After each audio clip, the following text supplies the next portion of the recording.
बिस्मिल्लाहिर्रहमानिर्रहीम। अस्सलामुअलैकुम। मैं हूं मोहम्मद सब्तैन हयात। आप देख रहे हैं मेरा यूट्यूब चैनल मोहम्मद सब्तैन हयात के नाम से।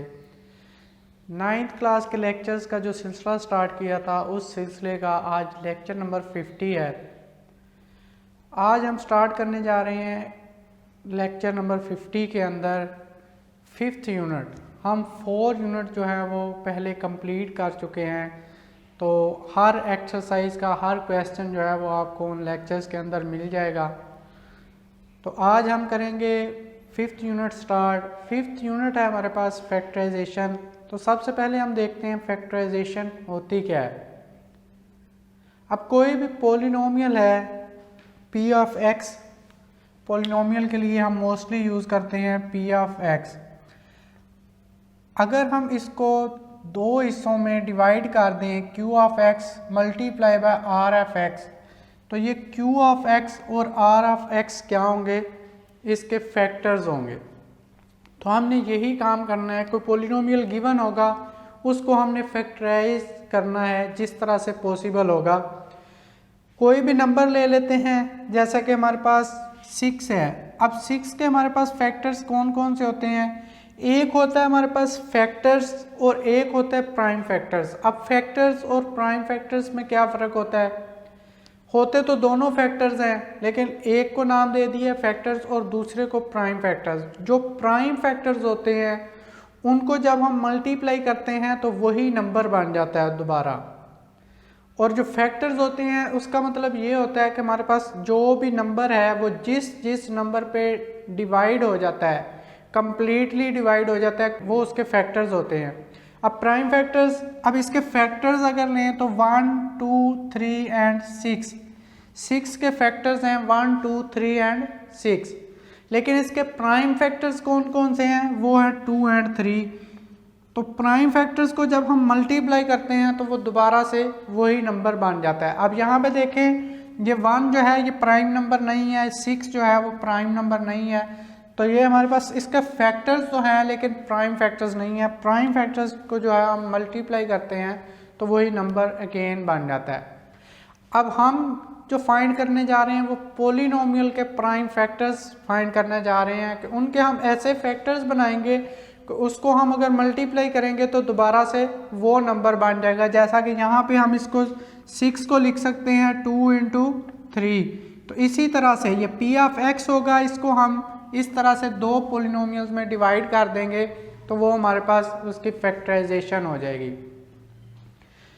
तो अब ये चीज़ें कुछ याद भी रखेंगे कि अब जब भी आपके पास किसी फैक्टर की बात की जाती है कि किसी नंबर का एक फैक्टर है, तो आपको फ़ौरन ज़हन में आना चाहिए कि ये इस नंबर का फैक्टर है। तो इसका मतलब है जब हम इस नंबर को इस फैक्टर पे डिवाइड करेंगे तो हमारे पास आंसर जो है वो पूरा पूरा डिवाइड हो जाएगा। इसी तरह से पॉलिनोमियल के जब हम फैक्टर्स बनाएंगे तो वो जो फैक्टर्स है उस पॉलिनोमियल को उन फैक्टर्स में से किसी भी फैक्टर पे अगर हम डिवाइड कर लें तो वो उस नंबर पे, वो उस पॉलिनोमियल पे पूरा पूरा डिवाइड होगा। हमारे पास जो रिमाइंडर बचेगा वो 0 होगा। अच्छा, अब ये कितने टाइप के हैं? 5 किस्म के जो हैं वो हम पढ़ेंगे, करेंगे, इनको सॉल्व करेंगे, डिस्कस करेंगे। 5 टाइप्स के पॉलिनोमियल्स होंगे। किस तरह से होंगे? फर्स्ट हम देखते हैं। फर्स्ट हमारे पास होंगे ka plus kb plus kc। इस टाइप के हमारे पास पॉलिनोमियल होगा।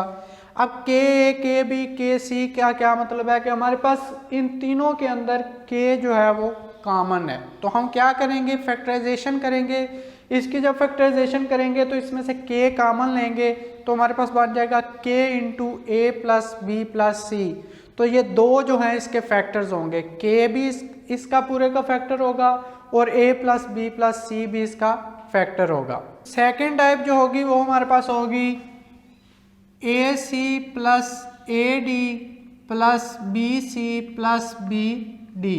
अब क्या होगा? यहाँ से यहाँ पे हम इन दो में से ए कॉमन ले लेंगे और इन दो में से बी कॉमन ले लेंगे।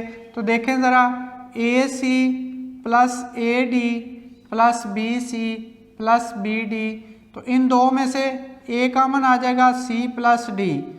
इन दो में से b कॉमन आ जाएगा c प्लस डी, और फिर क्या होगा, ये दोनों चीज़ें भी सेम हो जाएंगी तो हम c प्लस डी कॉमन लेंगे।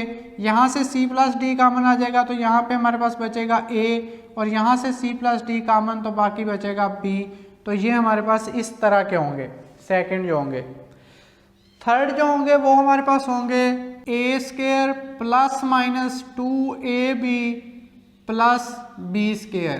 तो ये आपके पास फार्मूला बन रहा होगा a plus B whole square का या a minus B whole square का कोई फार्मूला बन रहा होगा। उसके बाद जो फोर्थ होंगे वो हमारे पास इस तरह के होंगे A square minus C square type के, ठीक है। वो ए स्क्वायर माइनस सी स्क्वायर इस टाइप के होंगे, या फिर हमारे पास यहाँ पे ए प्लस बी इंटू ए माइनस बी, तो इस तरह के होंगे। उनको हम इसमें कन्वर्ट कर देंगे तो ये हमारे पास इसके दो फैक्टर्स बन जाएंगे। और फिफ्थ है हमारे पास इन दोनों का कम्बिनेशन होगा, इन दोनों को कंबाइन करके हम बना सकेंगे कि हमारे पास एक तो वो फार्मूला भी बन सकता होगा प्लस माइनस 2ab वाला प्लस बी स्क्वायर, और फिर साथ में हमारे पास कोई सी स्क्वायर भी होगा। तो इसमें क्या होगा, इसमें ये दोनों फार्मूले यूज़ होंगे। ये फिफ्थ टाइप है, इसमें ये और ये दोनों फार्मूले यूज़ होंगे। पहले हम स्क्वायर बना देंगे, फिर हम हमारे पास ए स्क्वायर माइनस सी स्क्वायर बन जाएगा, तो फिर हम ये वाला फार्मूला उस पर अप्लाई कर देंगे। तो ये फिफ्थ टाइप है। अब हमें पता कैसे चलेगा कि कौन सा क्वेश्चन किस तरीके से होगा, तो हम क्या करेंगे, हम स्टार्ट करेंगे। हम सबसे पहले कोई भी क्वेश्चन गिवन होगा तो सबसे पहले हम यही देखेंगे कि इन सब टर्म में से कोई चीज़ कॉमन तो नहीं आ रही। सबसे पहले हम यही चीज़ देखेंगे, उसके बाद हम देखेंगे कोई चीज़ कॉमन नहीं आ रही तो फिर हम नेक्स्ट जाएंगे कि अब हम इसको किस तरह से सॉल्व करेंगे। अगर एक तो हमारे पास सब में से कोई चीज़ कॉमन आ रही होगी तो वो हम कॉमन ले लेंगे। उसके बाद अगर 3 टर्म्स होंगी तो फिर हमारे पास हम देखेंगे कि ये वाला फार्मूला तो नहीं यूज़ हो रहा, अगर यूज़ हो रहा होगा तो फिर ये करेंगे। अगर हमारे पास 4 टर्म्स होंगी तो फिर हम ये वाला फार्मूला बनाने की कोशिश करेंगे। अगर 2 टर्म्स होंगी तो फिर हम ये वाला कोशिश करेंगे। और 4 टर्म्स के लिए एक तो ये भी बन सकता है और ये भी बन सकता है, तो जो भी हमारे पास फार्मूला बनेगा, लेकिन सबसे पहले हम यही देखेंगे कि इन सब में से कोई चीज़ ऐसी तो नहीं जो कॉमन आ रही है।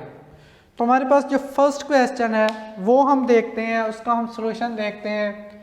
फर्स्ट क्वेश्चन में हमारे पास first part 2abc minus 4abx plus 2abd। अब देखें ज़रा, इसमें से सबसे पहले हम देखेंगे कि तीनों टर्म्स में से कोई ऐसी चीज़ है जो कॉमन आ रही है। तो देखते हैं, सबसे पहले कांस्टेंट देखते हैं। 2 है, ये 4 है, तो ये 2 तो 2 के टेबल पे जाता ही है, 4 भी 2 के टेबल पे जाता है, तो यहाँ से भी 2 कॉमन ले सकते हैं और यहाँ से भी 2 कॉमन ले सकते हैं।